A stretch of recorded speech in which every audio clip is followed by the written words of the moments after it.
Welcome friends on Msearch YouTube channel. और normally आज मैं आपको बताऊंगा कि हम HTML के अंदर लिस्ट किस प्रकार से डिफाइन कर सकते हैं। जैसा कि आप थंबनेल आपने देखा है कि हमने वहां पे ऑर्डर्ड एंड अनऑर्डर्ड लिस्ट को डिफाइन कर रखा है। तो उन्हीं लिस्ट को हम HTML के अंदर कोडिंग के थ्रू किस प्रकार से लिखते हैं, तो चलिए शुरू करते हैं। ओके फ्रेंड्स, तो लिस्ट आपकी जो होती है उसमें आप नॉर्मली किसी भी इंफॉर्मेशन को इन ए सीक्वेंस डिफाइन करते हो थ्रू नंबर्स और बुलेट लिस्ट। ओके, तो नॉर्मली HTML के अंदर हम तीन प्रकार से लिस्ट को डिफाइन करते हैं। फर्स्ट होती है आपकी ऑर्डर लिस्ट, सेकंड होती है unordered list and third one is description list. तो इस वीडियो के अंदर हम ऑर्डर्ड एंड अनऑर्डर्ड लिस्ट को यहाँ पे देखने वाले हैं। अगर वीडियो लंबी ना हुई तो इसी वीडियो के अंदर हम कवर कर लेंगे डिस्क्रिप्शन लिस्ट को। ओके, अदरवाइज हम इसका नेक्स्ट वीडियो बनाएंगे। तो चलिए फर्स्ट अपनी ऑर्डर्ड लिस्ट है उसको देखते हैं, जिसको हम नॉर्मली नंबर्ड लिस्ट भी कहते हैं। ओके फ्रेंड्स, तो जो आपकी ऑर्डर्ड लिस्ट है उसको हम OL टैग के थ्रू डिफाइन करते हैं, और उसके जो सब उसका टैग है वो होता है लिस्ट LI टैग। ओके, तो इसके अंदर नॉर्मली हम जितने भी आइटम्स को डिफाइन करते हैं उनको एक प्रॉपर सीक्वेंस हम उनको दे सकते हैं। तभी हम इसको बोलते हैं ऑर्डर्ड लिस्ट। लाइक जैसे कि हमने यहाँ पे एक सिंपल सा एग्जांपल ले रखा है। यहाँ पे हमने ऑर्डर लिस्ट टैग लिया है और उसका दो एट्रीब्यूट नॉर्मली हम डिफाइन करते हैं, टाइप एंड स्टार्ट। इसको मैं आपको जब प्रोग्रामिंग के थ्रू बताऊंगा देन मैं इनका आपको डिफरेंस बताऊंगा, टाइप का क्यों यूज लेते हैं और स्टार्ट हम नॉर्मली क्यों यूज में लेते हैं। एक एट्रीब्यूट और यहाँ पे हम लिख सकते हैं स्टार्ट। ओके फ्रेंड्स, तो इसको भी मैं नॉर्मली आपको बताऊंगा जब हम नोटपैड के अंदर कोड करेंगे अपने प्रोग्राम को। ओके, तो यहाँ पे जो लिस्ट आइटम हम डिफाइन करते हैं उनको एक प्रॉपर सीक्वेंस नंबर हम डिफाइन कर सकते हैं थ्रू ऑर्डर्ड लिस्ट के। ओके, तो ये होती है आपकी ऑर्डर्ड लिस्ट। नेक्स्ट हम बात करते हैं अनऑर्डर्ड लिस्ट।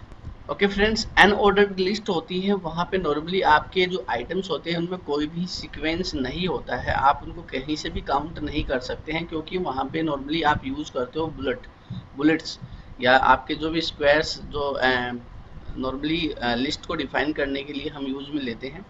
तो उनके थ्रू नॉर्मली एक सीक्वेंस आप नहीं दे सकते किसी भी लिस्ट आइटम्स को। तो ये होती है आपकी अनऑर्डर्ड लिस्ट और इसका टैग होता है UL। ओके, और सेम इसके भी जो लिस्ट आइटम होते हैं उनको LI टैग के थ्रू हम नॉर्मली डिफाइन करते हैं। तो यहाँ पे नॉर्मली हम एक ही जो इसका टाइप एट्रीब्यूट होता है वो ही हम यहाँ पे नॉर्मली यूज में लेते हैं। अब इस यहाँ पे स्टार्ट हम क्यों नहीं ले सकते, क्योंकि जब हम डिफाइन करते हैं बुलेट्स को तो उनको एक प्रॉपर सीक्वेंस नंबर हम नहीं दे सकते किसी भी लिस्ट को, देन हम यहाँ पे स्टार्ट यूज नहीं करते। अगर ऑर्डर्ड लिस्ट की बात करें देन मैं वहाँ पे अगर स्टार्ट के अंदर 1 लिख सकता हूँ, 5 लिख सकता हूँ सीक्वेंस नंबर, देन वो वहाँ से लिस्ट स्टार्ट हो जाएगी आपकी। लेकिन अगर मैं स्क्वायर की बात करूँ तो ये तो सारे सेम होते हैं।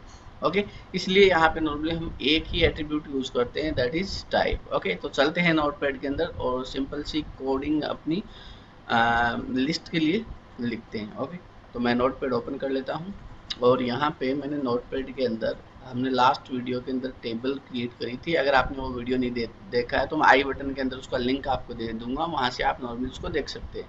ओके, तो स्टार्ट करते हैं बॉडी टैग के अंदर अपनी लिस्ट को डिफाइन करना। तो फर्स्ट हम बात करते हैं अपनी ऑर्डर्ड लिस्ट की।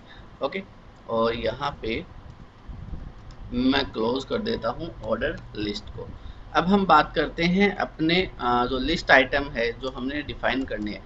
तो मैं एक बार यहाँ पे एक सिंपल सी हेडिंग ले लेता हूँ जिनका मुझे लिस्ट बनाना है। तो मैं यहाँ पे S3 एक हेडिंग ले लेता हूँ और लिख देता हूँ यहाँ पे लिस्ट ऑफ सब्जेक्ट्स। ओके, तो इसके इस हेडिंग के जस्ट नीचे मेरी जो लिस्ट है वो आ जाएगी। ओके, तो यहाँ पे S3 को मैं क्लोज कर देता हूँ और यहाँ पे मेरे लिस्ट आइटम मैं डिफाइन करता हूँ लाइक फर्स्ट लिस्ट आइटम में ले लेता हूँ यहाँ पे। 1 मिनट में इसको कॉपी कर लेता हूँ ताकि कोडिंग के अंदर अपना टाइम ज़्यादा कंज्यूम ना हो। ओके, तो यहाँ पे फर्स्ट मैं लिख देता हूँ HTML। Okay, and then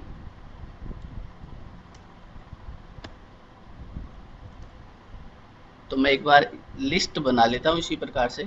okay friends, तो मैंने कुछ लिस्ट आइटम यहाँ पे मैंने नॉर्मली डिफाइन कर दिए हैं और उसको मैं सेव करके आपको दिखाता हूँ कि अपनी लिस्ट है वो नॉर्मली किस प्रकार से बनी है। तो मैं ब्राउज़र को ओपन करता हूँ, अभी यहाँ पे कुछ भी नहीं है। तो जैसे ही मैं रिफ्रेश इसको करता हूँ तो आपकी लिस्ट आप नॉर्मली यहाँ पे देख सकते हो कि एक लिस्ट आपके सामने बन गई है। List of subjects you can see here HTML CSS JavaScript PHP। Okay, तो अगर अब मैं यहाँ पे यूज करता हूँ अपना टाइप एट्रीब्यूट। ओके, तो अभी आप चेक कर सकते हो बाय डिफॉल्ट इसका जो टाइप एट्रीब्यूट होता है वो नंबर होता है 1 2 3 ये वाला। Okay, by default. और अगर मैं चाहता हूँ कि ये इस प्रकार से शुरू ना हो, यहाँ पे ए से स्टार्ट हो, देन मैं टाइप ले सकता हूँ ए और यहाँ से रिफ्रेश करता हूँ तो आपका यहाँ पे देखो आप ABCD आपको शो होगा। ओके, अब मैं बात कर रहा था कि एक एट्रीब्यूट हम और ले सकते हैं स्टार्ट। ओके, एंड इसकी मैं वैल्यू यहाँ पे इनपुट कर देता हूँ कि ये कितने से स्टार्ट होगा। तो मैं यहाँ पे मान लो D मैंने कर दिया और मैं सेव करता हूँ। अभी आप चेक करना, अभी A से स्टार्ट है तो अभी ये स्टार्ट कहाँ से होगी अपनी लिस्ट D से। तो मैं इसको रिफ्रेश करता हूँ, 1 सेकेंड। ओके फ्रेंड्स, तो एक बार मैं यहाँ पे आपको नंबर चेक करवा के नंबर लेके देखता हूँ। तो यहाँ पे मैंने 1 लिया और स्टार्ट मैं करता हूँ उसको 5 से। ओके, तो यहाँ पे देखते हैं अभी ये चेंज होता है या नहीं होता। तो अभी आपकी वैल्यू कहाँ से स्टार्ट होगी, 5 से। ओके, 5 6 7 8। आई थिंक ये जो आपके अल्फ़ाबेट है उनको स्टार्ट नहीं करता, उनसे स्टार्ट नहीं होता। तो नॉर्मली आप नंबरिंग को चाहे जहाँ से आप स्टार्ट कर सकते हैं। तो ये तो बात हुई आपकी ऑर्डर्ड लिस्ट की। अब हम बात करते हैं अनऑर्डर्ड लिस्ट की। तो मैं इसी को कॉपी पेस्ट कर देता हूँ और यहाँ पे सिंपली लिखता हूँ अनऑर्डर्ड लिस्ट और यहाँ पे भी आपका UL और टाइप मैं एक बार डिफाइन नहीं करता हूँ आपको। ओके, और इसको मैं सेव करता हूँ। यहाँ पे लाइन ब्रेक ले लेते हैं ताकि आपको नेक्स्ट लाइन में शो हो। Ctrl+S एंड यहाँ पे हम सिंपली इसको क्लिक करते हैं। तो यहाँ पे आप चेक कर सकते हो आपकी ऑर्डर्ड एंड अनऑर्डर्ड लिस्ट के अंदर जो आपको डिफरेंस शो हो रहा होगा।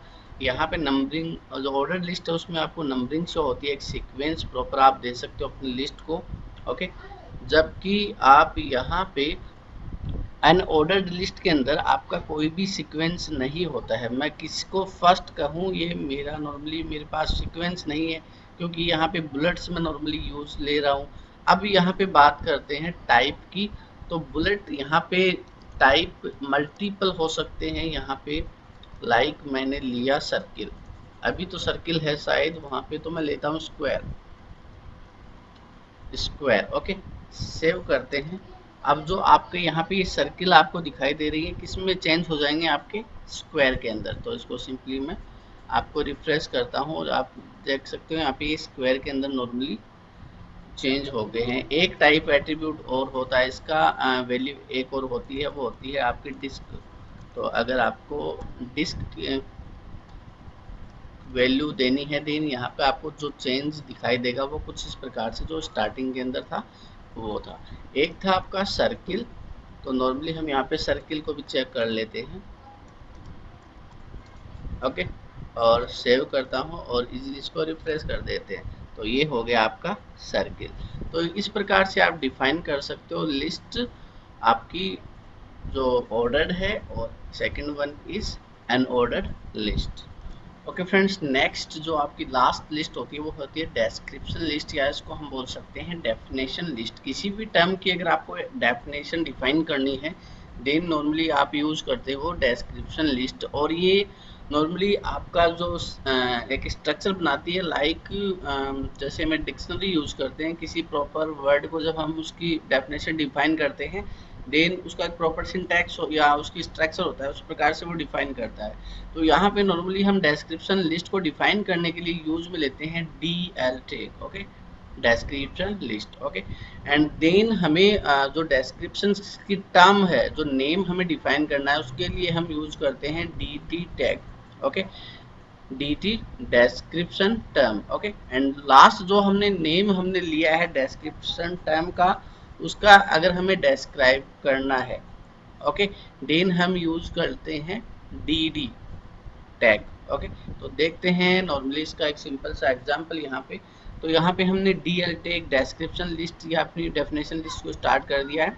dd टैग के थ्रू हमने html के वो टर्म हमने या नेम ले लिया जिसको हमें डिफाइन करना है, और dd टैग के अंदर नॉर्मली हमने इसकी पूरी जो डेफिनेशन है वो हमने यहाँ पे डिफाइन कर दी है। ओके, तो इसी को मैं यहाँ से सिंपली हम लिखते हैं यहाँ पे एंटर दे देता हूँ मैं। तो यहाँ मैं सिंपली अपनी dl डेफिनेशन लिस्ट है उसको डिफाइन कर देता हूँ। तो एक बार मैं सिंपल सा कोड इसका लिख दूं ताकि वीडियो लंबी ना हो। ओके फ्रेंड्स, तो मैंने यहाँ पे dt डेफिनेशन टर्म टैग अपना ले लिया है, और अब मुझे लेना है dd टैग जो इसको डिफाइन करने वाला है। तो यहाँ पे मैं dd टैग यूज में ले लेता हूँ और यहाँ पे इसको क्लोज कर देता हूँ, और इस यहाँ पे इसकी फुल फॉर्म में लिख देता हूँ यहाँ पे जिसको मुझे डिफाइन करना है, हाइपरटेक्स्ट मार्कअप लैंग्वेज। ओके, तो सिंपल सी एक बार मैं एक ही लिस्ट आपको डिफाइन करके दिखाता हूँ। तो इसको मैं सेव कर लेता हूँ और यहाँ पे एक हेडिंग लिख देता हूँ, या h4, और यहाँ पे लिख देता हूँ डेस्क्रिप्शन लिस्ट।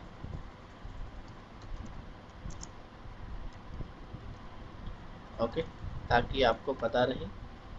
और यहाँ पे आपका h4 सेव करते हैं और ब्राउज़र के अंदर चलते हैं, और इसको हम एक सेकंड, तो यहाँ पे ब्राउज़र को हम रिफ्रेश करते हैं, और ये यहाँ पे आपकी जो डेस्क्रिप्शन लिस्ट है HTML वो यहाँ पे है, और ये एक डिक्शनरी फॉर्मेट के अंदर dd जो डेस्क्रिप्शन आपको दिखाई दे रहा है, हाइपरटेक्स्ट मार्कअप लैंग्वेज। तो इस प्रकार से नॉर्मली आप यूज में ले सकते हो डेस्क्रिप्शन लिस्ट को। ये थी आपकी ऑर्डर्ड लिस्ट, ये थी अनऑर्डर्ड, और ये डेस्क्रिप्शन लिस्ट। अगर इन तीनों के अंदर कोई आपको कंफ्यूजन है, अदरवाइज आपकी कोई क्वेरी है, देन आप मुझे कमेंट कर सकते हो। उम्मीद है कि आपको वीडियो समझ में आई होगी। ओके, मिलते हैं नेक्स्ट वीडियो में। Till then bye.